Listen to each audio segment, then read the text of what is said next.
بسم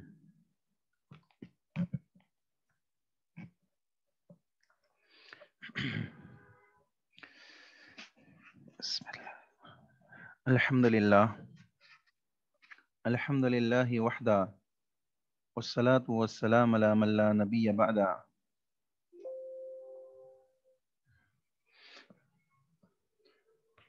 فاعوذ باللہ من الشیطان الرجیم. بسم اللہ الرحمن الرحیم. رب اشرح لی صدری ویسر لی امری واحلل عقدۃ من لسانی یفقہوا قولی. ربی زدنی علما ربی زدنی علما ربی زدنی علما اللہم ربی زدنی علما.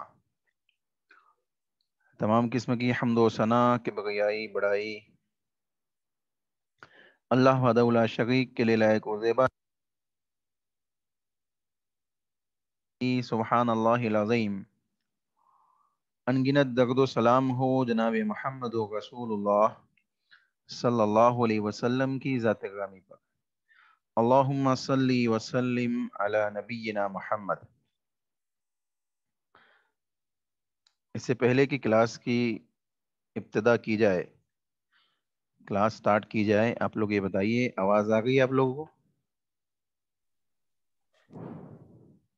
جی ہاں آ رہی ہے الحمدللہ. جی جزاک اللہ خیر.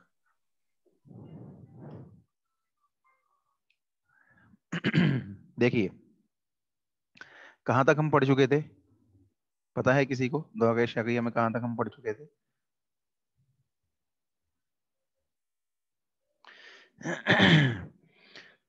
ہم یہاں تک پڑھ چکے تھے کہ قبروں کو مساجد بنانے کے سلسلے میں اسلام نے کیا شرعی حکم ہمیں دیا ہے.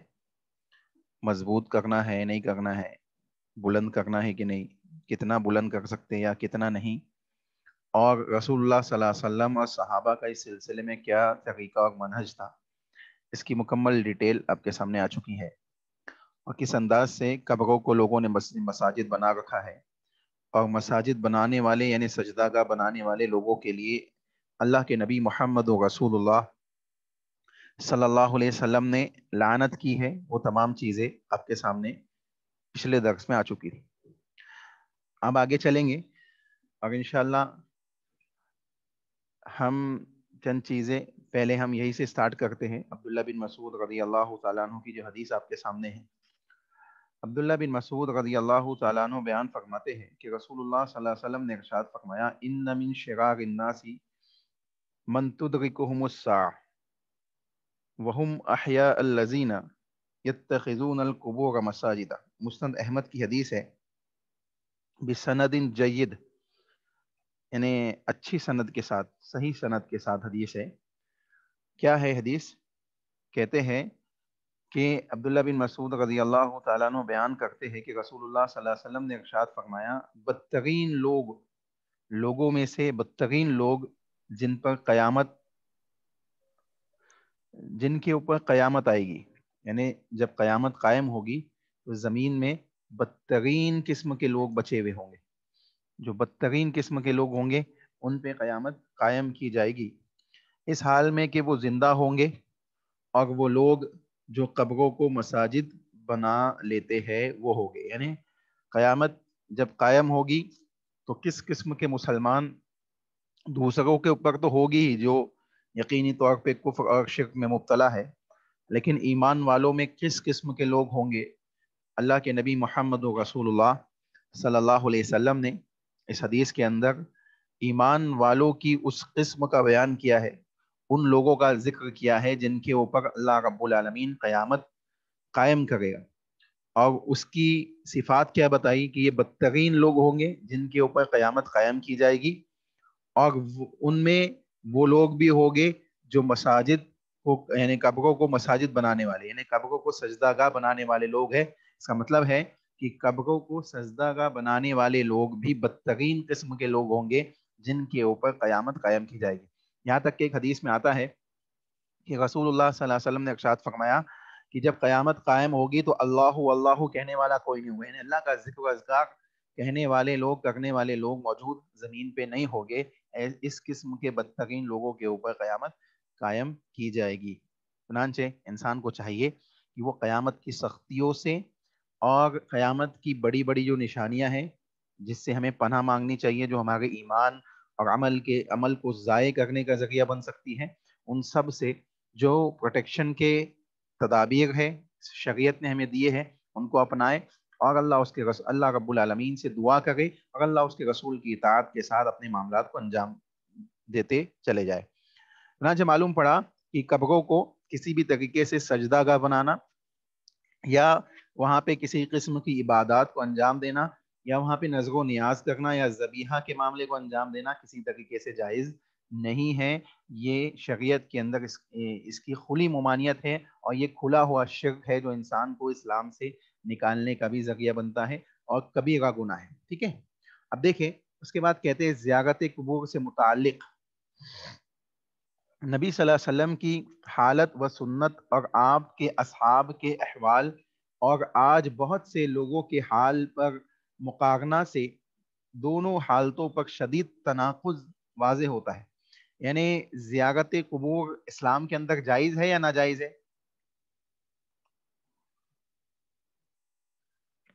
جی، قبروں کی زیارت کرنا جائز ہے؟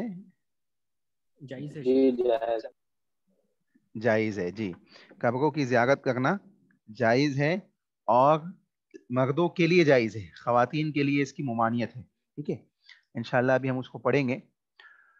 تو کیا بتایا گیا کہ قبروں کی زیارت کرنا جائز ہے، اللہ کے نبی نے کی ہے، جنت البقیع میں جا کے جنت البقیع کے قبر والوں کے لیے، قبرستان میں دفن لوگوں کے لیے رسول اللہ صلی اللہ علیہ وسلم دعائیں کرتے، ان کے لیے زیارت قبور کے معاملات کو انجام دیتے، صحابہ زیارت قبور کے معاملات کو انجام دیتے، تو معلوم پڑتا ہے کہ یہ جائز عمل ہے۔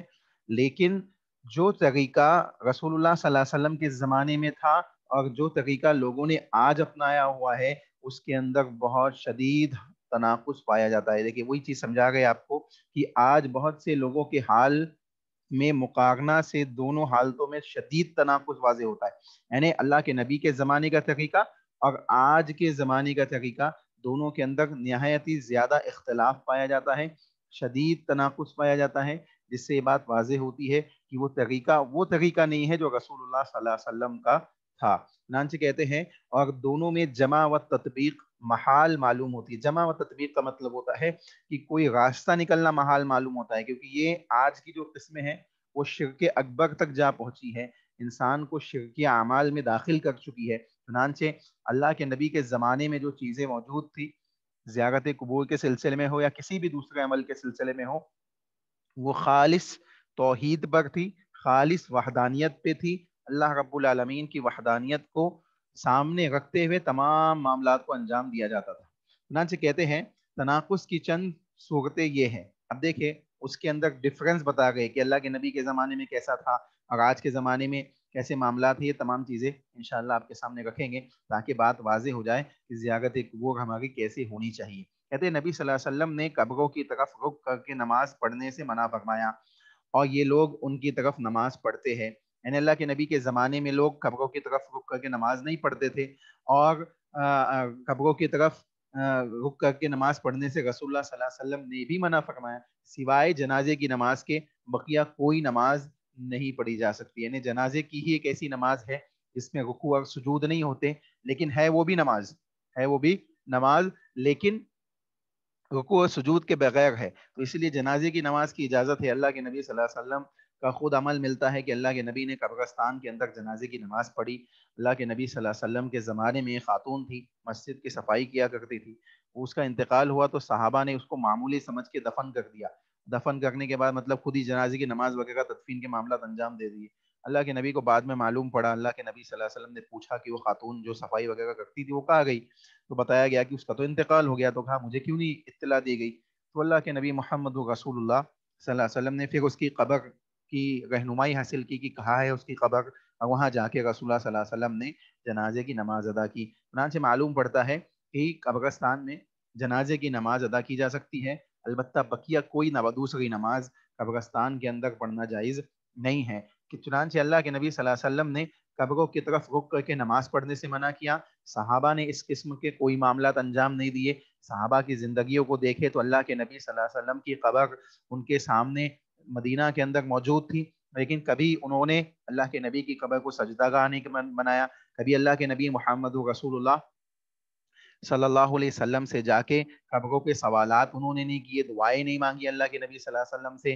کبھی اس قسم کے دوسرے معاملات جو آج ہمارے مسلم معاشرے کے اندر پائے جاتے ہیں، مسلمانوں کے اندر پائے جاتے ہیں، نام نہاد مسلمانوں کے اندر پائے جاتے ہیں، وہ رسول اللہ صلی اللہ علیہ وسلم کے زمانے میں نہیں پائے جاتے تھے، کیونکہ لوگ اس کو بڑا گناہ، شرک اکبر اور اسلام سے نکالنے کا ذریعہ سمجھتے تھے، اسی وجہ سے وہ ایسے کاموں کا انجام نہیں دیتے تھے۔ آج ہم نے اس کو دین سمجھ لیا ہے، جس کی وجہ سے ہم قبروں کو سجدہ کرنا یا کسی دوسرے کے سامنے رکوع اور سجود کے معاملات کو انجام دینا اور اپنی حاجتوں کا سوال کرنا اللہ کو چھوڑ کے کسی دوسرے سے جو ان حاجات کو مکمل کرنے کی طاقت بھی نہ رکھتا ہو، ایسے تمام معاملات کو ہم انجام دیتے ہیں۔ اس کی وجہ صرف یہ ہے کہ ہم نے اللہ کی وحدانیت کو، اس کے حقوق کو پہچانا نہیں ہے، اللہ کی ویسی قدر نہیں کی ہے جیسی قدر ہونی چاہیے تھی۔ اس لیے اللہ نے کتاب اللہ کے اندر بھی یہ بات بیان فرمائی کہ وما قدر اللہ حق قدر ہی، اللہ کی قدر لوگوں نے ویسی نہیں کی جیسا کہ اس کی قدر کا حق تھا، یعنی جو حق اس کے تھے وہ اس کو اللہ رب العالمین کے اس قدر کے حقوق کو لوگوں نے ادا نہیں کیا۔ چنانچہ معلوم پڑتا ہے کہ مساجد کا قبرستان میں بنانا یا قبروں کو مساجد بنانا یہ دونوں ہی جائز عمل نہیں ہے، شریعت میں اس کی اجازت نہیں ہے۔ کہتے ہیں اور یہ لوگ ان پر مساجد تعمیر کرتے ہیں اور ان کا نام یعنی لوگ کیا کرتے ہیں، وہاں جا کے قبروں کو سجدہ کرتے ہیں، نمازیں پڑھتے ہیں اور اس قسم کے دوسرے معاملات انجام دیتے ہیں۔ اب دیکھیں دوسرا پوائنٹ سمجھا گئے ہیں، نبی صلی اللہ علیہ وسلم نے قبروں کو مساجد بنانے سے منع فرمایا۔ اللہ کے نبی صلی اللہ علیہ وسلم نے قبروں کو مساجد بنانے سے، یعنی سجدہ گاہ بنانے سے یا وہاں مسجدیں بنانے سے منع فرمایا، دونوں چیزیں اس میں داخل ہے۔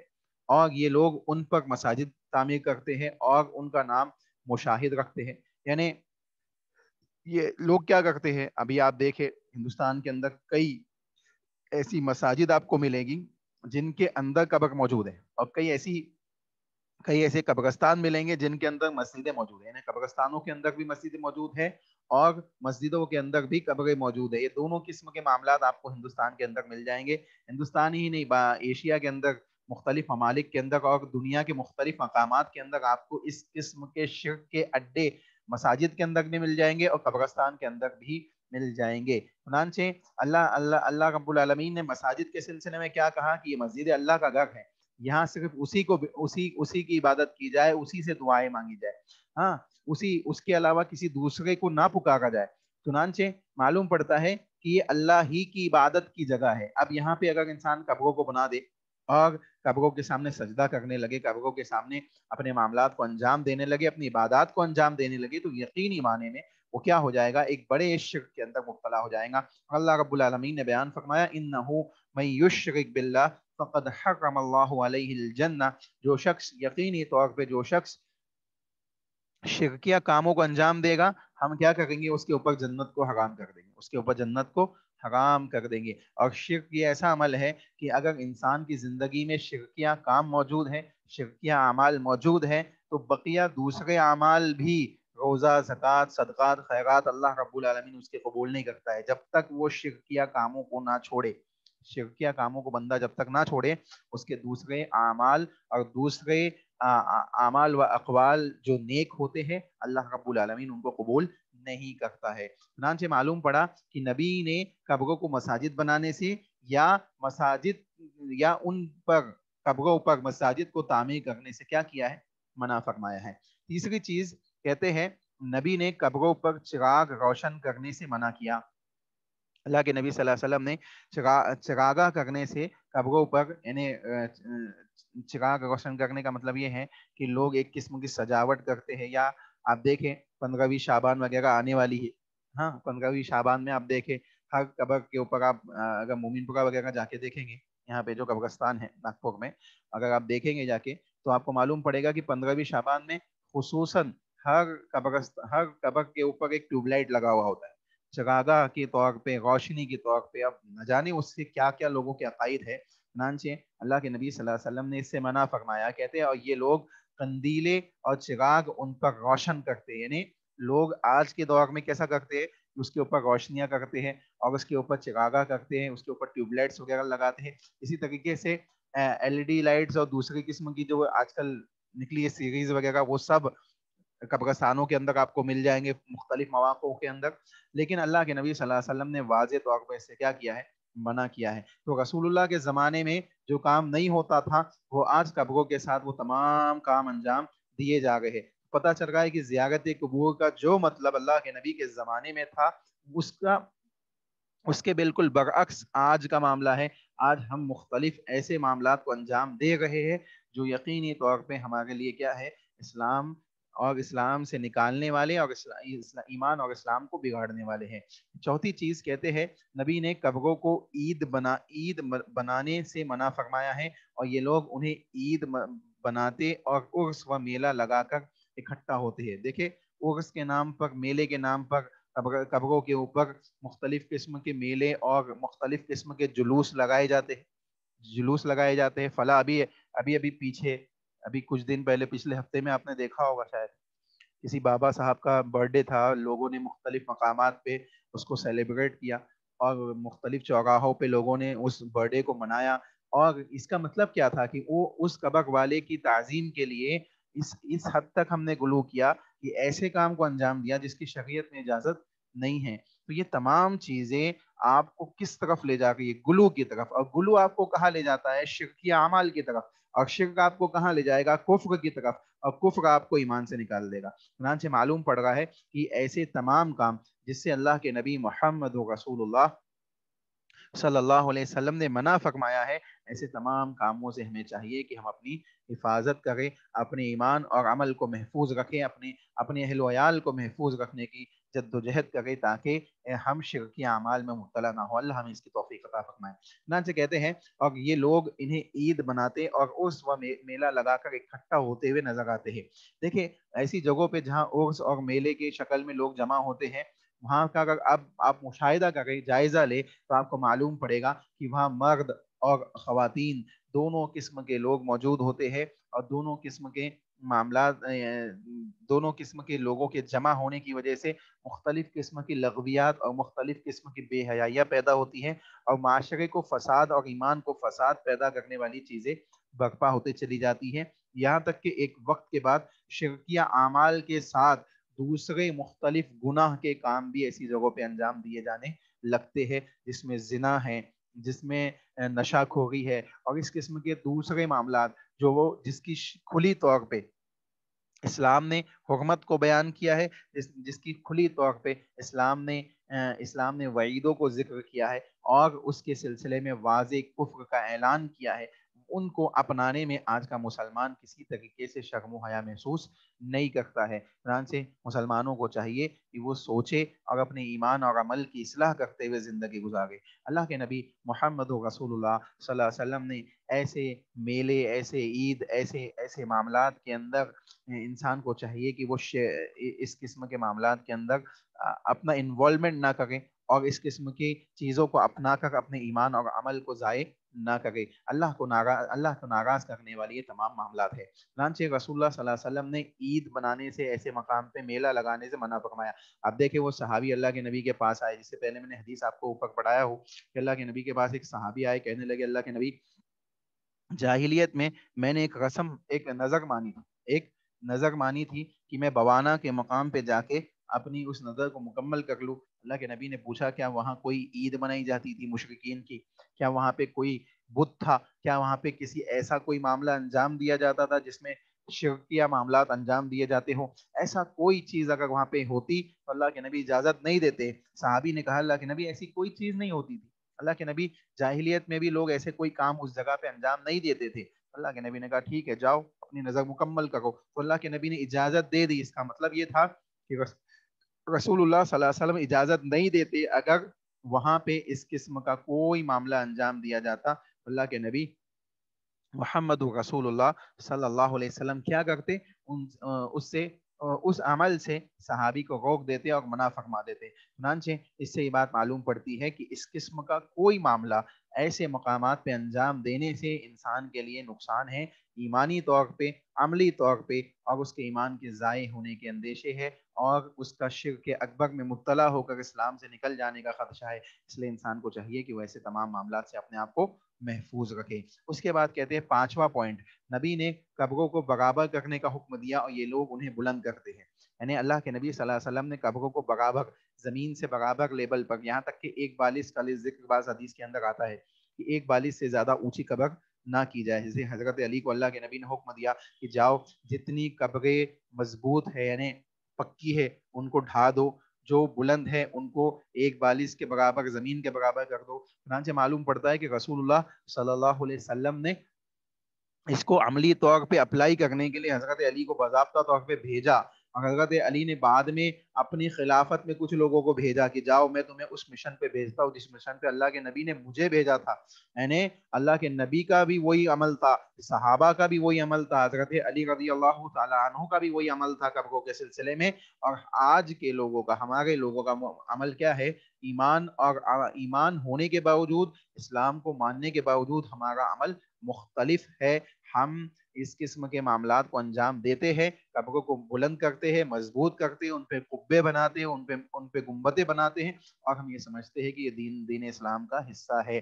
اب ایک اور چیز سمجھ لے کہ بعض ایسی قبریں آپ کو آج دکھائی دیتی ہوگی, یا آپ نے انٹرنیٹ پہ فوٹوز وغیرہ دیکھی ہوگی کہ فلاں نبی کی یہ قبر ہے, فلاں صحابی کی یہ قبر ہے, اور وہ خوب مزاق ٹائپ میں آپ کو بڑا قبہ جھبا, اور وہاں پہ یعنی آپ کو بڑی مضبوط قبر دکھائی دے گی. تو آپ یہ بات خیال کرتے ہوں گے کہ صحابہ کی قبریں تو ایسی ہے, پھر ہم کیوں نہیں بنا سکتے؟ تو آپ کو معلوم ہونا چاہیے کہ صحابہ نے یا کسی نبی نے اپنی قبر کو کبھی بھی ایسا نہ بنانے کا حکم دیا, نہ اس زمانے کے لوگوں نے اس کو بنایا, بلکہ یہ چیز تو بعد میں لوگوں نے اپلائی کی اور بعد میں ان قبروں کو مضبوط کر دیا. اور نہ جانے جس کو وہ صحابہ یا نبی کی قبر کہہ گئے, وہاں وہ اس قسم کا یعنی صحابی یا نبی موجود بھی ہے یا نہیں ہے. لوگوں نے بس اپنی خام خیالی سے ایک تشبیہ دے کے اس قبر کو یعنی لوگوں کے سامنے مشہور کر دیا. چنانچہ اس قسم کے بہت سے معاملات لوگوں کے درمیان موجود ہے.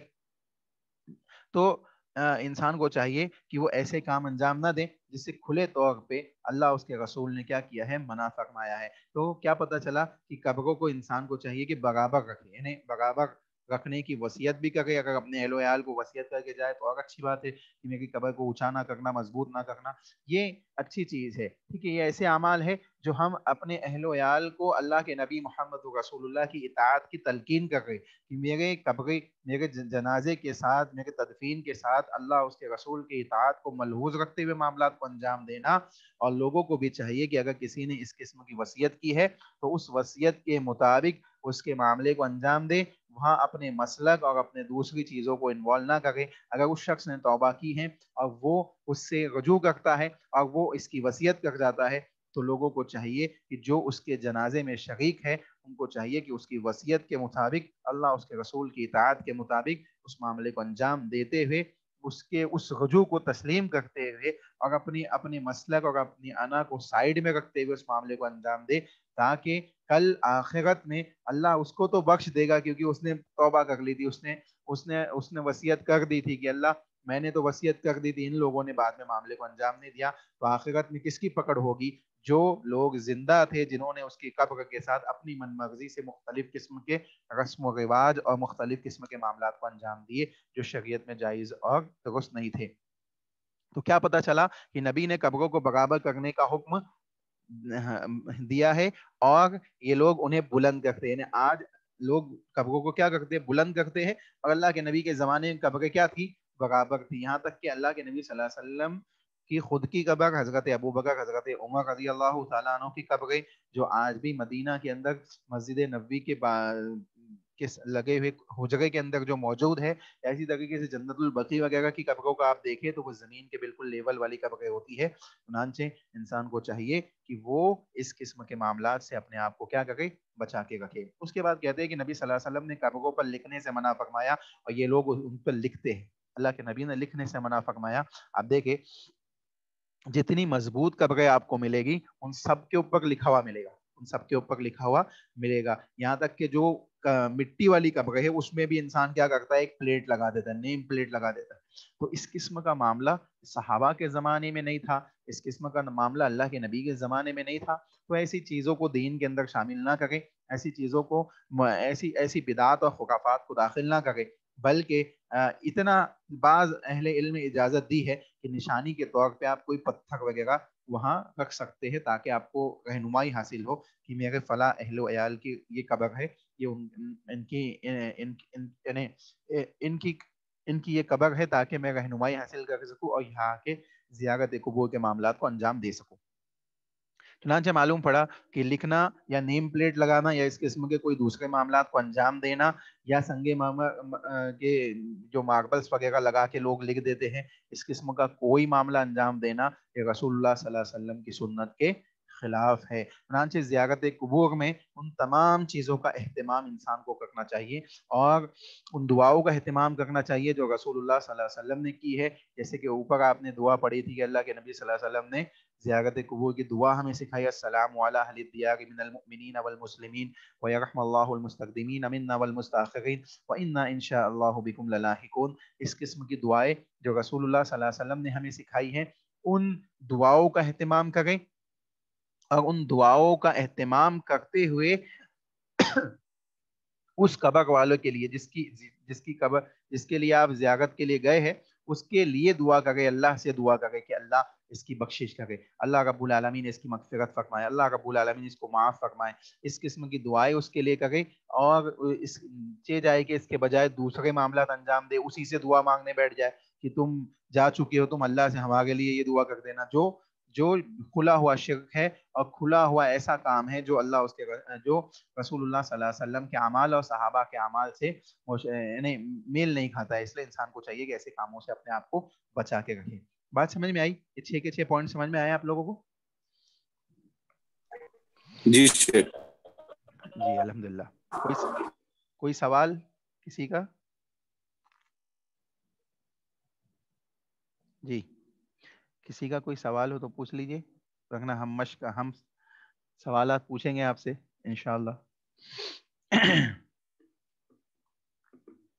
آج انشاءاللہ سلیبس ختم ہو جائے گا آپ کا عقیدے کا، پھر نیکسٹ ویک سے اگر آن لائن کلاس ہی چلتی گئی تو پھر انشاءاللہ فقہ پڑھائیں گے۔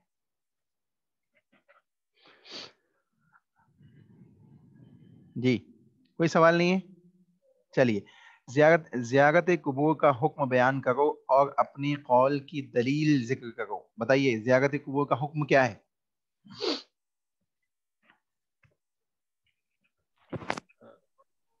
یہ جائز عمل ہے۔ جی، اور دلیل کیا ہے؟ دلیل کیا دیں گے آپ؟ اللہ کے رسول صلی اللہ علیہ وسلم کو وہ عمل جو آپ جو ہے رات کے وقت جو گئے تھے جنت البقیع میں اللہ کے حکم سے، جی تو وہی دلیل جیسا۔ جی اوپر بھی دلیل پڑھے ہم نے کہ اللہ کے نبی نے کہا فزورھا کہ تم زیارت قبور کیا کرو۔ پہلے میں نے اس سے منع کیا تھا، بعد میں اس کی اجازت بھی دی اللہ کے نبی نے، تو زیارت قبور کرنا جائز ہے۔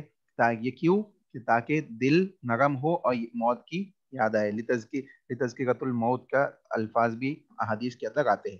چنانچہ معلوم پڑا کہ زیارت قبور کی دلیل یہ ہوئی کہ اللہ کے نبی نے پہلے منع فرمایا تھا ابتدائی اسلام میں، بعد میں اللہ کے نبی نے اس کی اجازت دی اور یہ کہا کہ یہ موت کو یاد دلانے والی چیز ہے۔ کیا خواتین بھی زیارت قبور کر سکتی ہیں؟ نہیں جی خواتین کے لیے اس کی اجازت نہیں ہے، اور اس سے اللہ کے نبی صلی اللہ علیہ وسلم نے منع فرمایا، جیسے کہ ہم نے پچھلے درس میں یہ بات ڈیٹیل کے ساتھ پڑھی تھی۔ دیکھیے دوسرا سوال آپ کا اسی ٹاپک سے ہے، عورتوں کے قبروں کی زیارت کا کیا حکم ہے؟ اپنا قول دلیل سے واضح کرے، کیا حکم ہے؟ ان کے لیے زیارت قبور کرنا جائز نہیں ہے، اور قول کی دلیل کیا ہوگی؟ کہ اللہ کے نبی صلی اللہ علیہ وسلم نے ایسی عورتوں کے اوپر لعنت فرمائی ہے جو زیارت قبور کے معاملات کو انجام دیتی ہے، اس لیے یہ ممانعت ہے۔ اور ان کو منع کیوں کیا گیا ہے؟ اگر کوئی پوچھے کہ کیوں منع کیا گیا ہے تو ہم یہ کہیں گے کہ منع اس لیے کیا گیا ہے کہ یہ یعنی جذباتی طور پہ اور کمزور ہوتی ہے، وہاں جا کر مزید نوحہ اور مختلف قسم کے معاملات کو انجام دینے لگے گی، جس کی وجہ سے شریعت نے ان کو منع فرمایا۔ ٹھیک ہے، زیارت قبور کی مشروعیت کی حکمت بیان کیجیے۔ کیوں یعنی جو زیارت قبور جائز ہے تو اس کی کیا حکمت ہے، کس وجہ سے، کیا حکمت بیان کی گئی حدیث میں؟ تاکہ انسان کا دل نرم ہو اور اسے موت کی موت کی یاد آئے۔ موت کی یاد، یہ موت کی یاد دلاتی ہے اور دل کو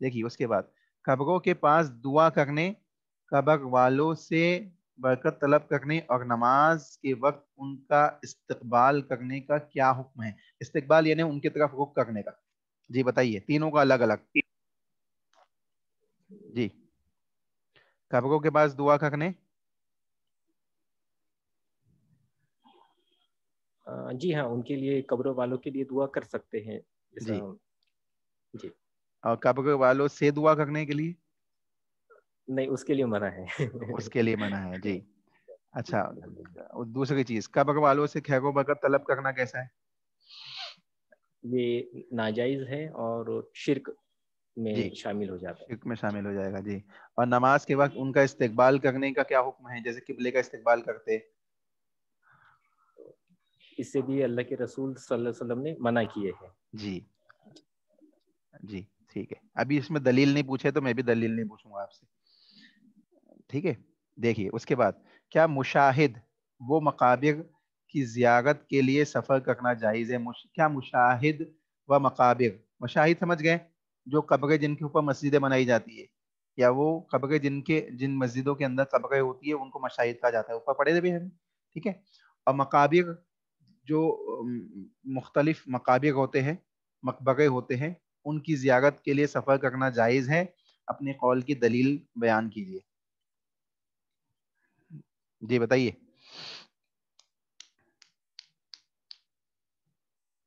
مشاہد و مقابر کی زیارت کے لیے سفر کرنا کیسا ہے؟